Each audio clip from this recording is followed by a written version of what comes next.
একটা মানুষকে আমরা ভালোবাসতে বাসতে ওর প্রতি এতটা দুর্বল হয়ে যায় যে মনে হয় তাকে যারা সবকিছু অন্ধকার। প্রিয় মানুষটা আমাদের মাথায় ঘুরপাক খাচ্ছে, সবসময় মানুষটার কথা আমাদের মনে পড়তেছে। দেখা গেছে মানুষটা আমাদের রক্তে মিশে গেছে, ঠিক ওই সময়ের মধ্যে তাকে যদি আমরা হারিয়ে ফেলি, এই কষ্টটা পৃথিবীর কোনো মানুষকে বলে বোঝানো সম্ভব না। আজকে স্টোরিটা সাইফুল ভাইয়ের। ভাইয়াটা আমাকে বলে যে আমার বাড়ি হচ্ছে যশোর নবারণ। ছোটবেলা থেকে বাবার ভালোবাসা থেকে বঞ্চিত। অবশ্য বাবার আর্থিক অবস্থা অতটাও ভালো ছিল না, যার কারণে পড়াশোনা ছোটবেলাতেই শেষ দিতে হয়। 10 বছর পর থেকে ফ্যামিলির দায়িত্ব কাঁধে নিতে হয়। টানা 8 বছর যে কাজ পাইছি ওই কাজই করতে হয়েছে। যে বয়সে আব্বু আমাকে সুখে শান্তিতে চালানোর কথা, ওই বয়সে পরিবারের জন্য অনেক কষ্ট করতে হয়েছে। ফ্যাক্টরি, কলকারখানা সব জায়গাতেই ভারী কাজগুলো আমি করতাম। আমার বয়স যখন 22 বছর, আমার একটা পাশের আত্মীয় মালয়েশিয়া যাওয়ার জন্য একটা ভিসা পাঠায়। অনেকের কাছ থেকে টাকা ধার করে অবশেষে আমি মালয়েশিয়া যাই। ভাবলাম এবার মনে হয় আমার স্বপ্ন পূরণ হবে, কিন্তু এখানেই শেষ নয়। ওইখানে আমাকে শুরুতে রাজমিস্ত্রি কাজে দেয়। তো কয়েক মাসের স্যালারি থেকে কিছু টাকা সঞ্চয় করে একটা স্মার্টফোন কিনি। তখন অনলাইনে একটা মেয়ের সাথে পরিচয়। ওই নিজ থেকে আমার অনেক কেয়ার করতো। অন্যদিক থেকেও আমার জীবনের প্রথম ভালোবাসা। ওই মানুষটার জন্য আমি সবকিছু করতে রাজি ছিলাম। টানা 1 বছর আমাদের সম্পর্কটা টিকে থাকে। মাসে যদি আমি 1 লক্ষ টাকা ইনকাম করতাম, 20,000 টাকা আমি প্রিয় মানুষটার জন্য পাঠাইতাম। লক্ষ লক্ষ টাকা আমি ওর পিছনে উড়াইছি। এক পর্যায়ে প্রবাসে আমার কাজকর্ম বন্ধ হয়ে যায়। তখন ওর চাহিদা মতো আমি টাকা পয়সা দিতে পারতাম। তখন ফ্যামিলির অজুহাত দেখিয়ে, বাস্তবতার বাহানা দিয়ে আমার থেকে ওই মানুষটা সরে যায়। এটা আমার কোনো আফসোস নেই, হয়তো টাকার জন্য আমাকে ভালোবাসছিল। স্বার্থ যখন উদ্ধার হয়ে গেছে, ওই মানুষটা আমাকে রেখে চলে গেছে। যেতে দিলাম, সমস্যা নাই। হয়তো জীবনের প্রথম ভালোবাসাটা ভুল মানুষের সাথেই হয়। তো আমি মানুষটাকে ভুলার জন্য 4টা বছর একলা কাটিয়ে দিলাম। এর মধ্যে এফবিতে অনেক স্যাড স্টোরি দিতাম। তো 4 বছর পরে আমার জীবনে একটা সঠিক মানুষ এলো। ওই মানুষটার বাবা মা কেউই ছিল না। যখন ওর সব দুঃখ কষ্টের কথা আমি জানতে পারি, ওর সাথে আমি রিলেশন আসি। ওর বাবা মাকে হারানোর পরে ওর বড় বোনের বাড়িতে বড় হয়েছে, এবং ওর বড় বোনের সাপোর্টে আমার প্রিয় মানুষটা সেনাবাহিনীতে চাকরি পায়। 2022 সালটা আমার অনেক ক্রাইসিসের মধ্যে যায়। ও ওর স্যালারি থেকে আমাকে সাপোর্ট দিত,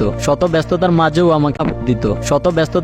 আমাকে সময় দিত। আল্লাহর কাছে বলতাম, আল্লাহ আপনি আমাকে একটা সঠিক মানুষ দিয়েছেন। মাঝে মধ্যে তো রাতে কথা বলতে বলতে আমার সকাল হয়ে যেত। ভাবতাম একটা মানুষ কেমনে এত ভালোবাসতে পারে আমাকে। সেনাবাহিনীতে যোগ দেওয়ার 1 বছর পর ওর ব্লাড ক্যান্সার ধরা পড়ে, কিন্তু ও আমাকে কখনো এটা বলে নাই। ও এত বড় রোগ নিয়ে আমার সাথে হাসি মুখে কথা বলতো। তো এই 2023 জুন মাসে আমি দেশে আসার কথা, এবং ওকে বিয়ে করার জন্যই আসা আর কি। তাও দীর্ঘ 8 বছর পর দেশে আসবো। কিন্তু এর মাঝামাঝি সময় হঠাৎ করে আমার প্রিয় মানুষটার মোবাইল অফ। 1 দিন 2 দিন ওয়েট করি, তার কোনো খোঁজ খবর নাই। আমার বুকটা কষ্টে অনেক ভারী হয়ে যায়, প্রচুর কান্নাকাটি করতে। এফবিতে আমার প্রিয় মানুষটার মিউচুয়াল ফ্রেন্ড ছিল ওর ফুফাতো বোন। ওর অ্যাকাউন্টও তখন ডিএক্টিভ। 1 মাস 9 দিন পার হয়ে গেল, আমি কোনোভাবে ওর কোনো খোঁজ বের করতে পারলাম না। ওর টেনশনে নিজের শরীরের অবস্থাও শেষ। এরপর 40 দিনের সময় ওর ফুফাতো বোন একটা স্টোরি দেয়, আইডি অ্যাক্টিভ করে। তখন দেখতে পাই আর কি আমার প্রিয় মানুষটা 40 দিন আগে মারা গেছে। ওর 40 অনুষ্ঠান। তখন আমার ফোন হাত থেকে পড়ে যায়, আমি অজ্ঞান হয়ে যাই। 3 দিন পর আমার হুঁশ আসে, আমি মালয়েশিয়ার হসপিটালে পড়েছি। এরপর ওর ফুফাতো বোনের মাধ্যমে জানতে পারি সব বিস্তারিত। আমার প্রিয় মানুষটা ব্লাড ক্যান্সারে মারা গেছে। সেনাবাহিনীর বড় অফিসাররা ওর ট্রিটমেন্টের জন্য ওরে সিঙ্গাপুর পাঠানোর কথা ছিল, এর আগেই নাকি ও মারা গেছে। আমার ভাগ্য এত খারাপ ছিল যে